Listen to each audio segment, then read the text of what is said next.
They came to him with radiation burns, stress fractures, and minds shattered by the silence of space. He offered cucumbers, warm towels, and a lavender-scented candle. They expected medical miracles, but what they got was something far more addictive. This is a story of how one overworked Earth doctor accidentally sparked a wellness revolution that swept the galaxy. Dr. Leonard Hayes wasn't looking to change the universe. He wasn't even looking to change cities. He was just a mid-tier physician from Earth who had accepted a temporary assignment aboard the GSS Halcyon, an interspecies medical research ship with more diplomatic drama than real emergencies. The pay was decent, the food was questionably edible, and the patients, well, let's just say his first alien patient fainted at the sight of the thermometer. Leonard was tired. Not just physically, but cosmically tired. Space medicine wasn't about healing anymore. It was about translating 37 different insurance forms into Galactic common and convincing a tentacled diplomat that no, bleeding purple slime from your ears was not a sign of virility in humans. One particularly stressful afternoon, after treating 3 Trognians for gravity rash and trying to explain to a 6-eyed ambassador that rest did not mean medically induced coma, Leonard snapped. But instead of yelling or quitting, he did something that, in hindsight, may have shifted the future of galactic wellness forever. He dimmed the lights in his clinic. He turned on a playlist titled Rainforest Ambience plus Whale Moans from his Earth files. He brewed chamomile tea in a thermos that technically violated 3 medical sanitation codes. And then, most scandalously of all, he cut up a cucumber and placed slices over his own eyes. That's when the door opened, and everything changed. The patient was Siltar, a towering, heavily armored warrior of the Krog Dominion, known across 6 star systems for his ability to tear star cruisers in half with his bare claws. But today, Siltar wasn't growling. He was trembling. "Doctor, I feel unscented," he rumbled, placing a hand over what Leonard assumed was his chest. "There's a turbulence in my essence." Leonard peeked out from under his cucumber slices, deadpan. "Yeah, same." He motioned to the empty chair across from him. "Sit down. Close your eyes. Breathe." And so, Siltar did. 10 minutes later, the indomitable warrior was lying on a makeshift bed of heated towels, exhaling steam through his nose vents while soft harp music played in the background. He muttered something about his battle glands unclenching for the first time in 3 decades. It should have ended there. A weird story to tell friends at the Interstellar Bar. But of course, it didn't. Because the next morning, there was a line outside the clinic. It started with a merchant from the Asheri Nebula who just needed to decompress. Then came a cyborg accountant from Proxima who said she hadn't defragmented in months. By noon, a pair of crystalline beings were soaking their shards in bowls of warm mineral water, while a slug-like diplomat asked if the human doctor did lava rock facials. Leonard stared at the chaos in disbelief. He hadn't prescribed a single drug. No scalpels. No injections. Just steam, calmness, and peppermint essential oil. He'd accidentally created a spa. Word spread fast. Uncomfortably fast. Within a galactic week, Dr. Leonard's Healing Haven had its own comms channel, a waitlist that stretched 6 moons long, and a cult following on the alien version of TikTok where his cucumber therapy became a meme titled #Soothing the Stars. Ambassadors canceled peace talks just to attend his sessions. Hardened warlords postponed invasions because self-care is important, too. The Galactic Medical Council launched an official investigation into non-invasive therapy protocols, but even their agents were spotted sneaking in for steam treatments and reflexology. Leonard tried to stop it. He really did. "I'm not a spa therapist," he pleaded during a press conference. "I'm a doctor." But the galaxy wasn't listening. They were too busy exfoliating. And so, the Intergalactic Spa franchise was born. Soon, the Halcyon was no longer known as a scientific research vessel. Oh no, it was now listed in 3 galactic travel guides as a wellness pilgrimage site. Alien influencers began arriving in droves, streaming their journey to achieve inner calm through the sacred rituals of the human healer. Some even brought offerings, rare minerals, floating orchids, one hyper-rare space goose egg, placing them reverently beside Leonard's tea kettle. His medical bay had transformed into a bizarre hybrid of a day spa, meditation chamber, and alien gift shop. The walls were lined with mood lights and jars of earth mud, which, to Leonard's embarrassment, was just dirt from the hydroponics bay. Even the ship's AI, Medibot 9000, began adapting. Originally programmed for surgical analysis and triage, it now delivered towels with programmed compassion and gently reminded patients to hydrate and center your auric field. Dr. Hayes, the captain, grunted one day, standing amid the fog of a eucalyptus steam session. "You are disrupting the chain of command. The crew hasn't reported for their official duties in 3 days." "They are meditating," Leonard replied, calmly sipping tea through a bamboo straw. "Their chakras are rue-lined. You're welcome." But the captain wasn't the only one annoyed. On the outskirts of the Andromeda healthcare conglomerate, an intergalactic network of premium hospitals, someone was watching. Someone very rich, very powerful, and very, very upset that profit margins were dropping because patients were canceling expensive surgeries in favor of cucumber-based interventions. His name was Dr. Zinta Quicks, a 7-tentacled CEO-surgeon hybrid who hadn't smiled in 300 standard cycles.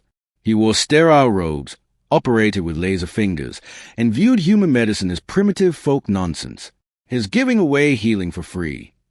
Zinta bellowed in outrage. "With essential oils. That barbarian must be stopped." Within a week, Zinta dispatched a legal drone fleet to issue cease-and-desist orders against Leonard Spa. But when the drones entered the Halcyon's orbit, they were gently intercepted by a wave of calming electromagnetic pulses, and shortly after, seen floating outside the ship, draped in tiny towels, loofahs in each claw. It was war now, not with weapons, but with wellness philosophies. Zinta launched the Clinicron Prime, a mobile, luxury hospital fortress offering robotic massages, neurosuppressant aromatherapy, and surgical-grade crystal healing. Patients were required to sign 72-page liability waivers, and soothing whale sounds were only available with a platinum subscription. In retaliation, Leonard lit a scented candle, and the galaxy followed. His techniques were simple, practical, human. No contracts, no scans, no biofees, just time, kindness, and tea. And it worked. Veteran soldiers began reporting fewer PTSD episodes after deep gravity float therapy. Traders stopped taking stress stims once they learned to meditate under lavender mist. Even Siltar, once the bloodiest warlord of the Krog Dominion, now hosted peace talks during group sauna sessions. Leonard's fame became inescapable. Universities begged him to speak on the psychosomatic impact of herbal compresses. Hollow documentaries aired titles like From Scalpels to Steam, The Rise of the Peaceful Physician. He even got invited to a talk show hosted by Sentient Fungus, where the host tried to hug him using spores. Despite all of this, Leonard remained humble and exhausted. This was never the plan, he whispered one evening to Medibot 9000 as he watched alien diplomats doing synchronized yoga. "I just wanted to avoid another 16-hour shift." The AI paused. Its voice softened. "You have healed more than wounds. Doctor, you have calmed stars." Leonard chuckled. "Remind me to trademark that." But even in peace, conflict brews. Because as Leonard's influence grew, so did envy. And in the shadows of a burnt-out moon, a new threat was rising.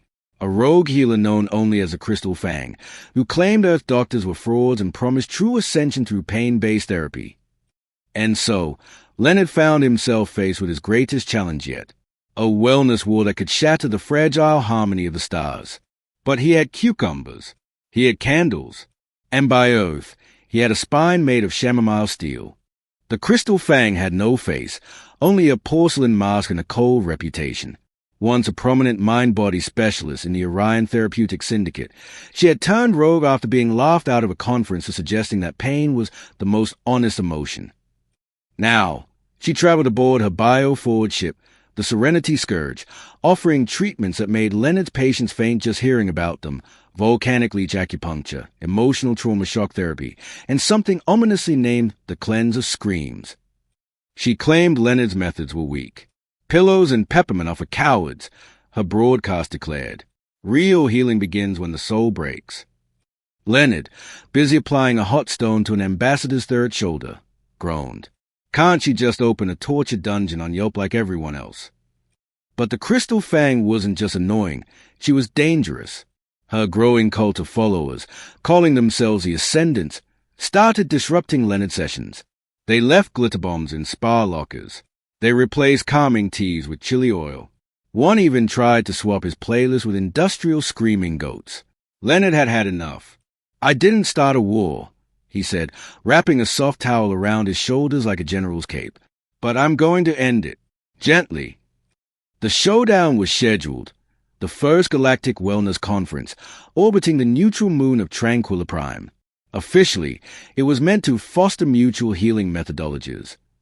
Unofficially, it was a stage for the galaxy's most passive-aggressive showdown in history. On one side of the Grand Wellness Dome, Leonard and his crew of peace pushers. His army included Siltar, now a reformed warrior-turned-massage therapist with hands like gentle hammers. Medibot 9000, reprogrammed with ASMR voice modules and an endless supply of mints. Ambassador Flibble, a jellyfish-like creature who had written a haiku book about foot reflexology. And on the other side, the Crystal Fang and her ascendants, each dressed in matching black robes, carrying staves carved from anxiety crystals, and speaking only in whisper shouts. The first round was simple, a peace-off. Leonard served his guests calming rosewater with a side of soft piano music. The Fang responded by dimming the lights and forcing her audience to scream into mirrors for 30 minutes. Round 2, rejuvenation trials. Leonard brought in hammocks and slow-breathing exercises. The Fang had her followers walk barefoot on electrified gravel while reciting their childhood disappointments. Shockingly, the scoreboard began to tilt in Leonard's favor. Why? Because aliens were tired. Not just physically, but emotionally, spiritually, existentially. And for the first time, they were realizing something profound. Maybe the key to intergalactic peace was just a warm foot soak and someone who asked, "Are you okay?" and meant it. The conference ended with a silent vote. Out of 9,002 attending species, 8,997 chose Leonard. The 5 who voted for the Crystal Fang were later seen sneaking into the Halcyon's floating salt bath. The Crystal Fang vanished that day, leaving only a trail of bitter herbs and a rejection letter from a mindfulness podcast. Some say she moved to a frozen moon to start a competitive scream choir. Others believe she melted into her own essential oil blend out of embarrassment. But Leonard became a legend, not because he won a war, not because he healed the stars, but because he reminded the galaxy of something they'd forgotten. That healing isn't just science. It's safety. It's warmth. It's the silly little things like scented candles and being told, "You're doing okay." And in a universe full of plasma blasters, black holes, and bureaucratic nightmares, that might just be humanity's greatest weapon of all. Final scene, years later. A young alien student walks into a quiet clinic on a distant space station. The receptionist, a gentle droid with a lavender-scented core, hands him a form. "What's this place?" the alien asks. The droid smiles. "You're at a certified Hayes Haven, home of human healing." A door opens. Steam rolls out. Somewhere, harp music begins to play. And as the alien steps inside, a voice echoes softly. "Welcome. Take a breath. Take your time. The galaxy can wait." The years rolled by like the gentle waves of a zero-gravity float pod. Dr. Leonard Hayes eventually retired, not because he was tired of healing, but because his joints made a noise every time he bent down to light an incense stick. He moved to a quiet orbital ring around a gas giant, opened a tiny tea house, and spent his evenings reading ancient Earth novels while feeding moonfish in a zero-G tank. But his work? It never stopped spreading. Within 2 decades, Hayes Havens became a galactic institution. Not hospitals, not clinics, not temples, but places of pause. They popped up on war-torn planets where soldiers could sit in silence with warm compresses, on trade stations where overworked merchants could breathe without a profit quota, even in prisons, where inmates learned to apologize after guided meditation and cucumber-infused forgiveness circles. The phrase, "be kind, be still, be Hayes," became a universal slogan for peace.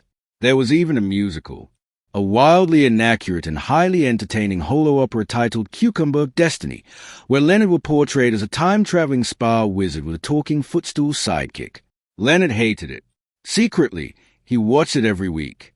The Halcyon, long decommissioned, was converted into a floating wellness museum. Visitors could lie on the original battle hammock where Siltar first achieved inner peace. Kids could role-play as medical droids and give aromatherapy to plush alien dolls. And in the middle of it all sat a statue of Leonard, eyes closed, cucumber slices still on, and the faintest smile on his face. On Krog Prime, once a war-mad world, the ruling council now held mandatory nap week. On Zexel 5, instead of conquering their neighbors, diplomats invited them to hot rock reconciliation circles. On a distant asteroid, a group of aliens had even founded the Church of Soothing, where believers sang soft spa music in unison and lit candles to honor the sacred Doctor of Calm. Even the grumpy and long-forgotten Dr. Zinta Quicks eventually showed up, disguised in a cloak, of course, at a Hayes Haven. He asked for the least embarrassing service you offer, and was last seen in a clay-wrapped facial muttering, "Not terrible." One quiet day, an alien child wandered into Leonard's tea house. Her name was Via. Tiny, curious, with antennae that wiggled when she spoke. "My people never rest," she said. "They say it's weakness." Leonard looked up from his book, his voice calm as an ocean. "Well, I used to think that too." He poured her a cup of tea.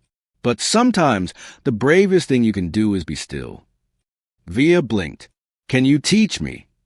Leonard smiled, pointing to the pillow beside him. "I can show you how to start." And so, the last lesson began. Not in surgery, not in science, but in stillness. He did not wage war. He did not command armies. He simply cared. And in doing so, he healed the stars. The legacy of Dr. Leonard Hayes. A human, a healer, a legend. It had been over 100 Earth years since Dr. Leonard Hayes had last offered a cup of tea, adjusted a meditation pillow, or applied a cucumber to a diplomat's forehead. The galaxy had changed. Empires had risen and fallen. Entire languages had evolved. Even Earth itself had joined the Unified Planetary Accord as a founding member of the Peace-Minded Species Council. And still, his name remained, not as a politician, not as a general, but as a quiet force. A story whispered in places where people came to breathe. Somewhere on a remote moon, a monastic order of silicon-based lifeforms practiced the Hayes sequence, a series of calming physical movements based on how Leonard once stretched while groaning over paperwork. In a star school orbiting a nebula, children watched animated holo-cartoons where Dr. Hayes and Medibot solved interspecies emotional disputes with hugs and scalp massages. Episode 7 was banned on one planet for making the ruling queen cry. Even on warships, now refitted for peacekeeping, the captain's ready room was often lined not with weapons, but with calming moss walls, glowing water fixtures, and a faint background hum of rainforest sounds, Earth tradition. If you're hearing this, well, then I guess you found the quiet place I left behind. Good. You're probably wondering how someone like me, an overworked, underpaid human doc from a backwater blue planet, ended up being remembered like this. Truth is, I didn't try to save the galaxy. I just tried to give it a place to rest its feet. You don't need super weapons, fleets, or endless knowledge to make a difference out here. You just need patience, a steady hand, and sometimes, a warm towel. Be kind to each other. The universe already does enough damage. And hey, if you've got some cucumbers, slice a few. It helps more than you'd think. On Earth's fourth orbital ring station, a young human-alien hybrid named Dr. Via Hayes stood before a mirror, adjusting her clinic coat. She had her father's patience and her great-grandfather's tea collection. Behind her was a fresh, cozy healing chamber, soft lights, plush chairs, and a holo screen playing an ancient file titled Steam, a galactic musical. A knock on the door. A six-limbed diplomat entered, rubbing two temples. "Doctor, I'm seeing flashes of my unresolved childhood guilt every time I close my eyes." Dr. Via smiled. "You're in the right place." She guided him to the recliner and handed him a mug of calming tea. "You'll want to take a deep breath first. This blend is strong enough to make a black hole relax." As the music began and the stars shimmered through the glass walls of the clinic, Via stepped back and looked at the hologram on her desk, an old image of Leonard Hayes holding a teacup, mid-eye roll, cucumber still stuck to his left cheek. She nodded toward him. "We're still breathing. Document. We thought humans would bring war, chaos, and arrogance, but they brought blankets, mint leaves, and peace. They taught us how to heal with humor, to forgive with tea, to wage peace instead of war. And for that, we remember the doctor from Earth.